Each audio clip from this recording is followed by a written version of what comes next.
Good morning. Welcome back to Yeshivat Shalom Bayit. B'ezrat Hashem, we are going back. We're learning the Shulchan Aruch now. Today is the Yud Dalet of Kislev, the 14th of Kislev, which is Friday before Parshat Vayishlach, the year of Tavshin Pei Gimon 5783. We are holding back in the Shulchan Aruch. We're studying a new Siman today, Siman Lametet. Mi hem akshirim lichtov tefillin v'lifnot mehem. Ubo Yutzif. So the rule is, the question is, who are fit people that are allowed to write the tefillin for us, and it's fitting of us to buy the tefillin from them. Okay? And it's going to be 10 halachot in that. You there, Rabbi You with us? Lametet. Halacha Aleph. Tefillin shekatavan eved o isha.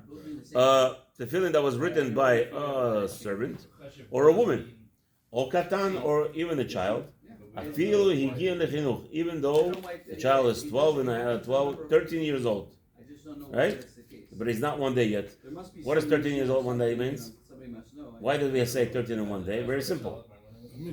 But what's the bar mitzvah? When is he really 13?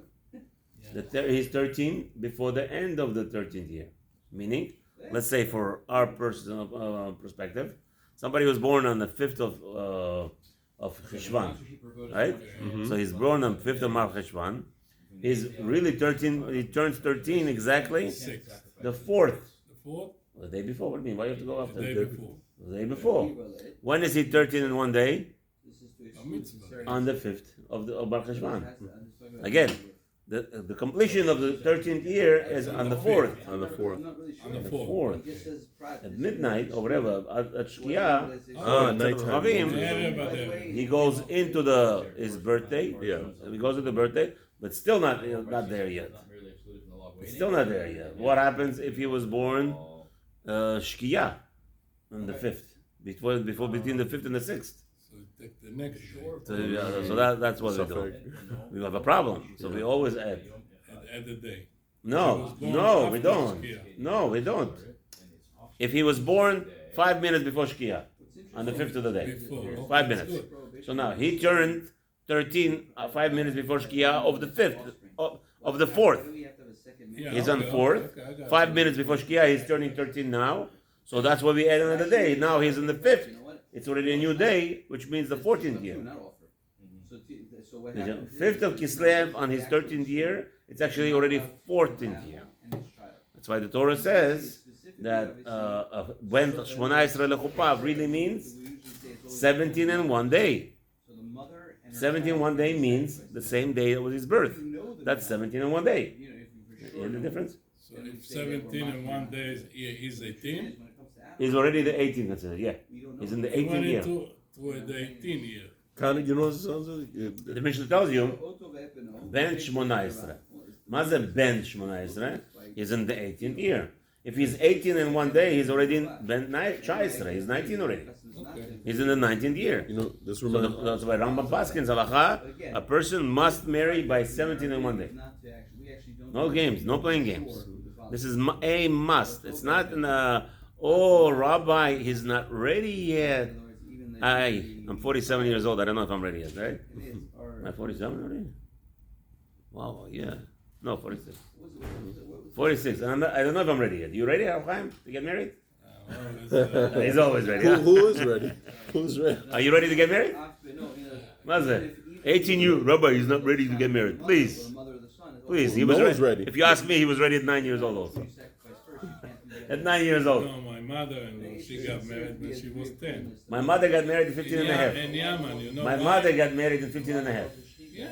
16 and a half she had my brother. 17 and a half she had me. No, but 18 and a half she had my sister. But you know why they're getting married in age 10? This way the Muslims cannot take him in. Oh, wow. That's not why. Because Hashem wanted them, they still had fear of Hashem, and they got married young. Because that was a normal thing. Today, it's haram. The only reason they got married so young is because the Muslims, if the Muslim knows she's married, he won't touch her. That's not why they got married. That's not why. No, that's your reason. This is no. That's a historian's reasons to explain why children shouldn't get married young today. So why they get married at age 10? Just let me rephrase what I want to say. And the problem is that in olden days there was no money, okay, and people got married young because there were a lot of orphans, a lot of problems. So they had married each other. That's not why they get married children. First of all, they get married young because Hashem wants you to get married. Hashem didn't create this world for you to sit over there and to go to college till you're 30 years old, and then maybe at 40 you're going to decide to have a first baby. Hashem did not create the world for that. The Hashem created, that's why Hashem made it so easy for a girl at 12 years old already to get pregnant. When does the sign of period come to her? No, 1 second. No, 1 second. Where is the age that she has a period? If Hashem didn't want her to get pregnant, right? So young. Why is He giving her a chance to get pregnant so young? Because that's what Hashem wants. The question is now what we want. The problem is it's what we want, what we do. So that's what we do. We have a problem. And the problem is it's called, we think the world needs us to sustain it. Ad kedei kach, the world doesn't run on its own. Hasbi shalom. There's not enough food. There's not enough. People don't understand. Let's say for a second I'll buy this garbage that there was only 2 billion people 70 years ago. Let's say I'll buy that garbage for a second. Let's say some rabbi, very very rabbi that I respect, said this garbage 2 days ago. I don't understand how he said it, but I'm ready to call his father-in-law, but I don't want to call Shalom over there. What are you crazy? How do you even believe this garbage? Let's say I'll buy 100 years ago there was 2 billion people in the world, which is not true. But let's say I'll buy it. Okay?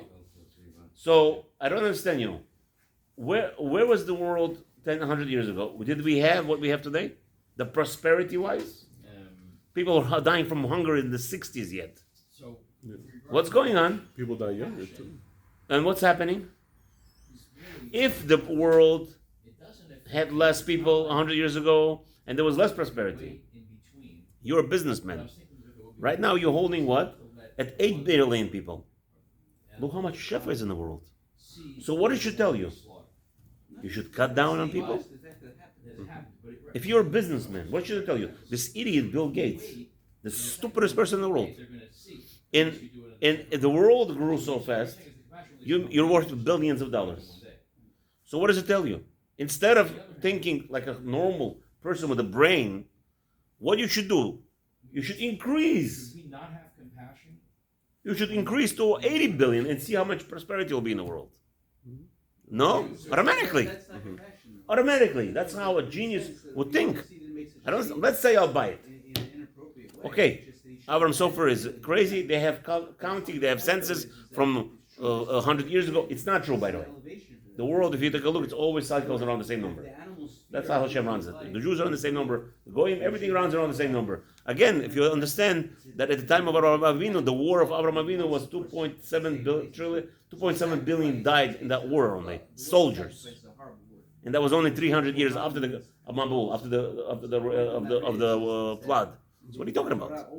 What nonsense is this? What nonsense is this? So let's say, okay, you know what? I'll take my numbers back. It's only 2 billion 100 years ago, but if you're a businessman, and it's now 8 billion, and now there's so much prosperity, More customers. Can you? That's right, more customers. So let's turn the world into 80 billion. Let's see what happens. Why would you think the other way around? Elohim Ken, you're talking with Satan. It's because Satan doesn't like prosperity. He likes misery. What do they say in English? Misery, love, company. How we got from there? Okay. Anyway, the child is almost 13. He turned. Let's go back to that's how we started. He was born on Hay of Kislev or Hay of Marchishwan. He's holding on down and he writes at the Tefillin. Or Kuti. Or Kuti means a goy. That was in the time that he pretends to be a Jew, or Mumar ala Avodat Gilulim, or a Jew who is who does idol worship. He goes to J for Jews, those things. So that person, or Moser ala Anasin, or a Jew who takes Jews to the government. Pesulim, they're all who essentially would say, do not qualify to write the tefillin. Mishum dichtiv, because it says ukshartam uchtavtam. It says that you should tie them and write them. Kol she'eno b'kshira or eno ma'amin ba eno b'ktiva. Meaning, the writing of the tefillin is what makes you a person who could also put it on the tefillin. Right? It has to be both. You have to be the person who puts on tefillin or who is fit to put on tefillin. And all those individuals we just mentioned, even the boy turning 13, he is still not fit. He needs that one more day that gives him an obligation, midoraita, to put on the tefillin. Halacha Moshe is 13 in one day. That's when it's obligated. And even if the boy is kosher 100%, all this other people will say they're not kosher, they don't care about tefillin, they don't believe in the tefillin, or a woman they're not in the Torah of the tefillin. They cannot write tefillin. Even the servant cannot write tefillin. What do you mean? Eliezer, Eved Abraham. The Torah is talking about Eliezer, right? He writes for you the tefillin while he was still a servant of Abraham Avinu. He's not allowed. You cannot wear the tefillin. Okay? Because you have to be able to wear it. And if you're not able to wear it, then your writing doesn't mean anything. But Kol shepasul lechatvan pasul bechol tikun asiyatan. So all these individuals we just mentioned are prohibited from making any preparations for tefillin. Even the skin, preparing the skin, nothing. Gimel. Ger shechazar ledato mechamat ira kasher lechtov tefillin. What happened was, you have a Christian boy, or an Arab, especially Arabs, it's very sakana right now. Christians are not so much sakana. Let's say Arabs became a Jew. In Israel they have such a thing. And the Arab became a ger. And this his family, 100 and down, and he's not such a good only ger. He's a tzaddik. He's a tzaddik. Yirat Shamayim, and he writes mezuzot and tefillin. What happened now? They caught him, the family with a gun, and told him, "Mister, you're an Arab. There's no such a thing. Or you come back to us, or we'll kill you." So all his tefillin and everything is still kasher. It looks like he's still kasher to write it even when he's there. If he's Yirat Shamayim. Look at let's see a star over here. The rabbi says over here a star. Let's say that means Be'etev. Kasher lechtov tefillin. Everybody here? Look at page Samachet in the middle. You have it? Over here, Tzadik. Right here. Right here in the middle. Yeah. So he says like this. Look at this. Kol ze ayri beger tzedek. It's talking about obviously this Arab is still a tzaddik. Uliyan ger tashav. However, what about a person who is just living by us? Hiskimu miprim begadim velechem shamayim u'machatet shekel. There's agreement between the two rabbanim that the pasul mitan daha eno b'kshira. Because the ger toshav means it's just a seller in Israel. He's not in obligation of putting on. Vayad Ephraim hamtzi davar chadash. The ayri darkei Moshe the machshir beger toshav bekibel alav kol hamitzvot chutz miisur nevela. So there is a difference of what's his name. This ger for some reason is all doing all the mitzvot except for what's his name. He doesn't want to accept the trefa. He wants to eat the nevela, whatever it is. Meaning he doesn't eat kosher meat. However, because he is doing other mitzvot, he lives in Eretz Israel, he behaves like Jews, in that case he will be allowed. כן, הלא ישנו בקשירה, ובאמת נראה לעניות דעתי שגם זה אינו. Rabbi, the Chafetz Chaim does not like this business, this person. That it has to be somebody who is fit to put it. אם אישה ועבד יקבלו עליהם מצוות תפילין, יהיו כשרים לכתיבת תפילין. So Rabbi says, I don't understand you. A woman is patur from wearing tefillin. Just because she accepted on herself to wear tefillin now, she could write a tefillin. Doesn't work like that.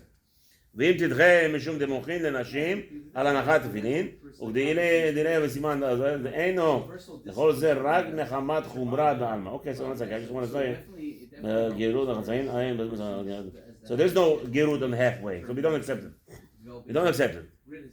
Right? But this is talking about ger shechazar ledato mechamat ira. So what ira means? He's at gunpoint. They took him back to the Muslims, and they're going to kill him if he doesn't kivyachol. So it's like we would say like the Spanish Inquisition time, when all the Jews were not allowed to say the word moranos. Just to let you know. You know that, right? Why not? It's an insult. Morana means a pig, by the way. So we don't say that to them. We say the Inquisitioners were the pigs, not Jews. The Jews that were tricked or were forced to become Christians, whatever. They were all faking, Baruch Hashem, and most of them are Baruch Hashem, little by little returning today. Anyway, Dalet. Tefillin שכתבן אפיקורוס ישרפו, ויש אומרים יגנזו. If Apikoros wrote a tefillin, that it has to be burned, and some say you have to bury it still. Now, however, Rambam, this is Rambam's word, they have to be burned. Rambam doesn't believe that they have to gniza because there's Apikoros. A goy writes tefillin, you have to put a gniza. A Jew who went against Torah, you have to burn the tefillin. And he wrote the tefillin, you have to burn his tefillin. Okay? But a goy who wrote the tefillin, he writes Shem Hashem, it has a kedusha, it has holiness in it, and you have to bury it. So wait a second. So a Jew that goes off the way, Yeah. tefillin, Yeah, you have to burn it. not off the way, he's Apikoros. So it like goes for Jews for J or something like that. Then Let's that'll see. Apikoros, Rabbi says over here, Vayem v'biur halacha. What is Apikoros? Biur halacha. Where's biur halacha? Let's see, what is Apikoros here? Apikoros here. Let's look over here in the middle.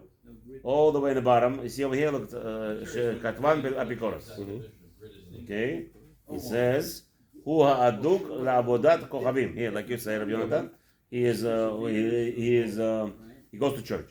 כי איתה בבית יוסף בשם רש"י, בכסף משנה ברמב"ם מהלכות תפילין, פרק הזה, לאפוקים ממה שהוגה באיזה דפוס, גיטין, שמה, אפיקורוס יהודי שאינו מאמין לדברי רבותינו ז"ל. שזה אינו מפירוש רש"י כידוע. So you hear what he says? He is, some say that אפיקורוס really means he doesn't trust רבנים. הגם שלעניינם האחרים, גם זה הוא בכלל אפיקורוס. אבל לא לעניין זה די שרף. ולעניין מדינה סופר כזה, נראה לי שפשוט צריך לגנוז פרשיותיו, ושמא לא איבד הקלב לשמה. So again, this kind of סופר, maybe he didn't do anything for proper כוונה, so you have to do גניזה, ושמא לא יכתב הפרשיות החזרות לשמה. Same thing. ושמא לא היה זהיר בדין חד תחוק. Again, this kind of person will always have to be worried that he did not properly have כוונות. כיוון אינו מאמין בדברי חז"ל. Oh, you hear? He doesn't trust the rabbis. That kind of person, you have to put gniza, all this stuff. The grid essentially is the perseverance. גם חשוד הוא להכשיל לאחרים. And also this The kind of oral person, Torah. In other words, the oral Torah. yeah, he doesn't have all Torah. Therefore, מי הוא אם יתרמה שעמדו אחרים על גבו וראו שנעשה הכל כהלכה, כגון שהוא לא כתב אלא איזו אותיות בפרשיות, אלו בתבניהם או בחניות, בספר תורה, אפילו אחי יש לעיין אם איש כזה הוא בכלל בר כשירה. ולכאורה יש להביא ראיה להתיר דעלו לעניין זביחה גם כן מדריש. מישהו הוא בכלל בר זביחה, יכול מזבחו, ולא ממי שאינו בר זביחה. חידית בחולין. עין דוספות, כסף אפילו האחי פסק ביורדיה, לצדוקי ובייתוסי אי נבדק חינם ואחרים עומדים על גבם ושחיטתם כשרה. עמד כיוון דחזיקה במצווה. So you see what's going on here? That you know, remember we had a discussion like 2 weeks ago with Rabbi Button here, and Rabbi was in Safek if a person who is became revealed that he's not a good person, not a not tahor, but he was a sofer. So here we cannot we have to doubt that he didn't do nothing with Gusha, or he was doing it to make people machshir. You hear? You have to get rid of all these feelings. And you have to bury it. You have to bury it. Yeah, you don't burn it, but you have to bury it. עלמא דכיוון דאחזיק במצווה זו, אף על ידי לא כתיבה קרינא בהו שהם במיני זבחה. אם כן, אחי נעמי בענייני לכאורה, באחרים עומדים על גבו ורואים שלא. The whole point, the only way we allow that let's say he asks a question. You know that we have the Rav Chaim, we have the party, Sefer Torah party. So the people are not Shovrei Torah coming to write. Right? Yeah. They add letters. That's kasher. Why? Because there's a sofer on top of them, making sure it's done right. But mashma, if it's not kasher, Rabbi Button, yeah, it's right in front of us. If you remember 2 weeks ago, we discussed if if 2 weeks ago we discussed about a sofer who became mumar, or it's revealed to us that he was never, he's not a, so Lamed Tet in Be'er Halacha, it discusses clearly, you have to get rid of, you have to be going this, all of his stuff, all those people that are, that mumamim. What's the Be'er Halacha source? What? What's the source? No, he brings down that the question is here the only apikoros. What is apikoros? So it's a whole discussion in Shmaran. It's tefillin shekatvan apikoros yisarfu v'yesh omrim ganzu. So that's the whole discussion here. That's what he's building on. If he was apikoros, meaning he does avodah zarah. Was that at the time he wrote it? Or You know, what? We make an assumption. Right. So no. So the rabbi says over here that if it's revealed to us that they are chashud on certain things, we have to be always choishish. He brings down all the take a look in Lamed Tet, in their hetev on the word shekatvan apikoros in Seif Dalet. He gives also it's a whole discussion over here between the Rishonim. But it sounds like the Mishnah Berurah says we have to be choishish that he never did it l'shma. He never, and he wants to be machshel people. So maybe here it's different because it had to have been done lishma to start with. So Right, everything has to be lishma. So shtita, which doesn't require lishma. No, it's not talking about shrita here. Before that, It requires the actual act is done intentionally. So it doesn't require that it be lishma shtita. So here is different. Here you're saying because it's actual requires lishma. Right. The act itself. So therefore we're choshed previous situations. That's right. That's what he says here. That's the lashon. Okay. Okay, gentlemen, let's just finish one more halacha. Halacha nehei. Nimtzeu biyad apikoros ve'en yadoa miktavam. Oh, what about a salesman? A salesman, he sells Judaica and he sells all the Christian stuff in his store, right? So now you come in there and you find a beautiful tefillin. You find beautiful mezuzot, tefillin, that's apikoros. He sells them, and you don't know who wrote them. Yeah. Iganzu. You have to bury it. You have to take it from him and bury it. You know what's going on here? All right, let's do. Have a wonderful day.